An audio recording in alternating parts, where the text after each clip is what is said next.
G'day folks, tonight we're going to talk about military vehicles. A military vehicle is defined as a machine, an armoured machine that's used to transport personnel, equipment or weapon systems around the battlefield. As a civilian, you can actually purchase one of these vehicles, but why would you do that? Well, let's consider what they are. Firstly, we'll start at the top of the class, which would be the heavy vehicles.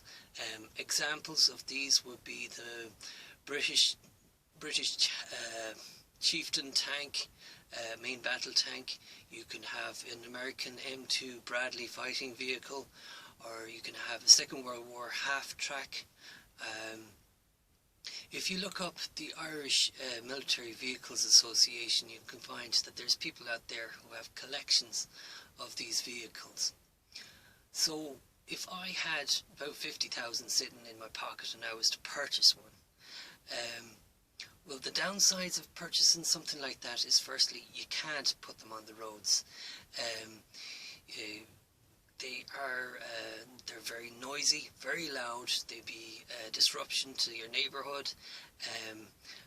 If you were to drive one out, you'd have to have a lot of flat land.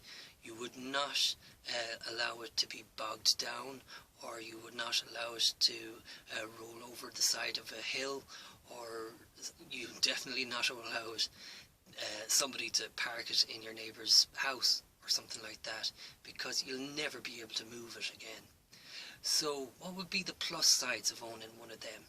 Well, if you were to park it up in your front garden and polish it up and maintain it every now and again, it would be a very big eye catcher. It would attract an awful lot of attention. And again, the thing about those big vehicles is that they are, the bigger they are, the more features you can see on them. The engineering in them is incredible. For example, on the turret of a tank, if you wanted to mechanically, you can make the turret swivel just by pressing a button. However, there's also the ability to manually turn that turret, and that takes a serious amount of engineering. Eye-catching features like that would make that an interesting machine to have. The next class you'd be talking about would be the Scout armoured vehicles, like the AML-90 that was used by the Irish Army, the Panhards, Timoneys, British Ferret as well. Again, the advantages of that would mean that you could, with a bit of persuasion, you could actually bring them out on the road. You can bring them down to shows. Again, you'd still have a lot of the features that you would have on a main battle tank, so they'd be very eye-catching. The downsides of it would be they're not very versatile. They're really just big engines with a lot of armour on them.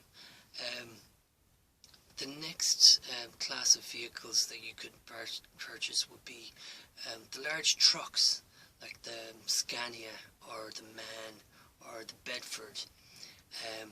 Those vehicles now are very, very useful. You could actually run a business out of one of those things. They could be used for recovering other vehicles or transporting machinery or whatever, and things like that. You can even have a crane mounted on them. A lovely idea would be that if you were to purchase one of them, you would have to have a truck driver's license, and then you'd have the opportunity to, that would open opportunities for you. And you could even go a stage further. For example, what they do with these trucks is, if they have a box at the back of them, they can actually turn them into motorhomes and convert them into motorhomes, and you could literally drive them across, take them across the ferry into Europe. And why stop at Europe? You can go visit 3 continents with this machine. It can literally travel anywhere. So that would be very exciting to have.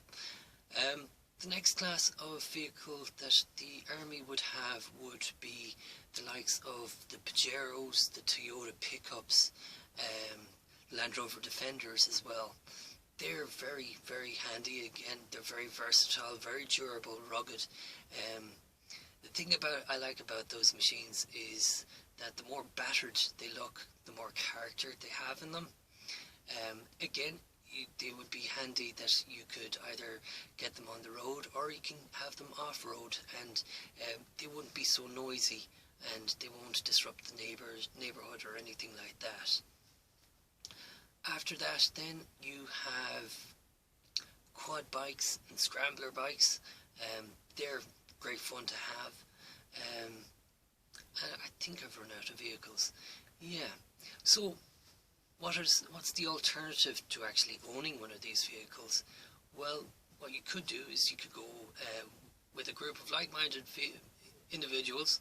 You can make a day out of visiting those collections that are out there. There's armour museums out there. You can go tank driving.